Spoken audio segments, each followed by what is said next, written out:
Ethan Bradford, the sharp and accomplished CEO of Bradford & Co. Markets, stood silently outside one of his busiest stores on the city's south side. Dressed in faded jeans, a second-hand windbreaker, and a baseball cap pulled low over his brow, he didn't look like a billionaire. And that was the point. Once celebrated as a visionary who built his supermarket empire from scratch, Ethan had recently felt something slip through his fingers. Complaints about customer service were rising, employee satisfaction scores had plummeted, and profits were stalling. No matter how many reports landed on his desk, he couldn't see the real problem. Because the truth wasn't on paper, it was on the floor. That's why he decided to go undercover as Tom, a quiet middle-aged man seeking part-time work. He entered the store unnoticed, just another new hire being shown how to face shelves and handle inventory. But what struck him wasn't just the messy displays or long checkout lines. It was the defeated energy in the staff. Employees moved like ghosts, heads down, avoiding eye contact, their smiles mechanical. Managers gave orders with cold detachment, and customers left grumbling. Still, amid the exhaustion, one cashier caught his attention. Her name tag read Mia, and her smile, though tired, seemed genuine. She greeted everyone warmly, helped carry groceries for the elderly, and offered tissues to crying children. There was something different about her, a quiet light in a dark place. Ethan watched, intrigued, feeling both hopeful and ashamed. He hadn't realized how disconnected he'd become from the people keeping his stores alive. What he saw in that store unsettled him deeply. But it was nothing compared to what he was about to hear from Mia, something that would stop him in his tracks. Over the next few days, Ethan continued working quietly, blending in as Tom, the stock clerk. He kept his eyes and ears open, but it was Maya who kept drawing his attention. Her smile never faded, even as she juggled impatient customers, glitchy registers, and co-workers too drained to care. She never complained. Instead, she offered encouragement to others, often lightening the atmosphere with a joke or a kind gesture. Ethan watched her not as a CEO, but as someone witnessing something rare, a person who cared deeply in a place that had stopped caring.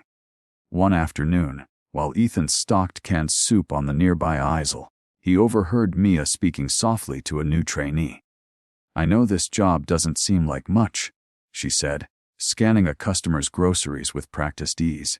"But it's all I've got. After my mom passed last year, I had no family left. I was couch surfing trying to survive. This job, it saved me.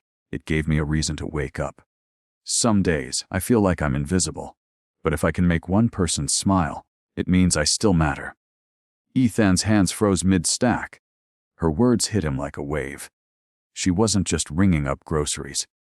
She was fighting to stay afloat in a system that barely noticed her. And she wasn't alone. How many others were like her in his stores? Dedicated, struggling, unseen. That night, Ethan sat in silence, her words looping in his mind. She wasn't begging for recognition, just dignity, just to matter. For the first time in years, Ethan didn't think about profit margins or expansion strategies. He thought about Mia, and the responsibility he'd long forgotten he carried as the man behind it all. By the end of his second week undercover, Ethan had seen enough to confirm his fears. His company had lost its soul. Managers barked orders without compassion. Workers skipped breaks to meet quotas, and the store ran like a machine with rusted parts. But it was Maya who remained his anchor, the only person who seemed to care about more than just survival. Then, one humid afternoon, everything changed. While Ethan was restocking bottled water near the front of the store, he heard a loud crash. Customers gasped, and he turned to see Mia collapsing behind her register. Groceries scattered as coworkers rushed to her side. Paramedics were called, and she slowly regained consciousness. "Pale, I'm fine," she whispered. "I just skipped lunch again. Rent was due, and I couldn't afford both food and bills this week." Her voice cracked with shame, and tears welled in her eyes. Ethan's heart clenched. He watched her apologize for fainting, as if it were her fault for not being stronger. No one should have to choose between food and shelter, especially not someone working full-time in his store. That evening, Ethan sat alone in his car in the parking lot, staring out at the building that bore his family name. All his spreadsheets, marketing campaigns, and leadership conferences meant nothing if his employees were collapsing from hunger. Maya's quiet collapse had shattered the final illusion. He realized this wasn't just a broken store. It was a broken system. The next morning, he made a decision that would change everything. During the morning staff meeting, still dressed in his Tom uniform, Ethan stepped forward, took off his cap, and revealed his identity. The staff gasped. And then Mia, barely recovered, said something that stopped him cold. The room fell into stunned silence as Ethan stood before his employees, no longer Tom, the stock clerk, but Ethan Bradford, the founder and CEO of the company. Shock and confusion rippled across the room. "I came here undercover," he began, voice steady but full of emotion, "to see for myself what's happening in my stores.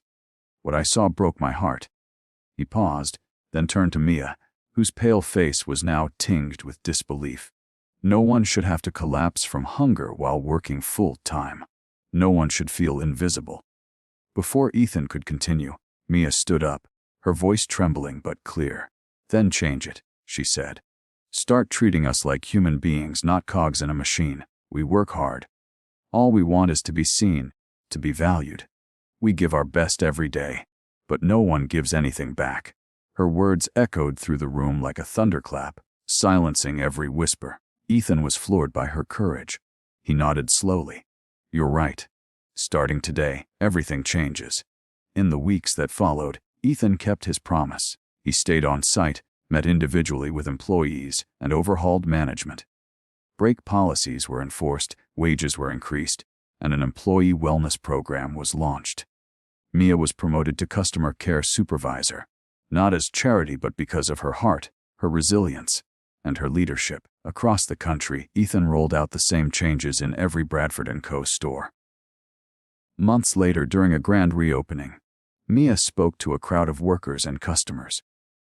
"This isn't just a store anymore," she said. "It's a place where we're seen, where we matter." Ethan, standing in the back, felt a pride he hadn't felt in years. The undercover boss had found more than problems. He'd found purpose again.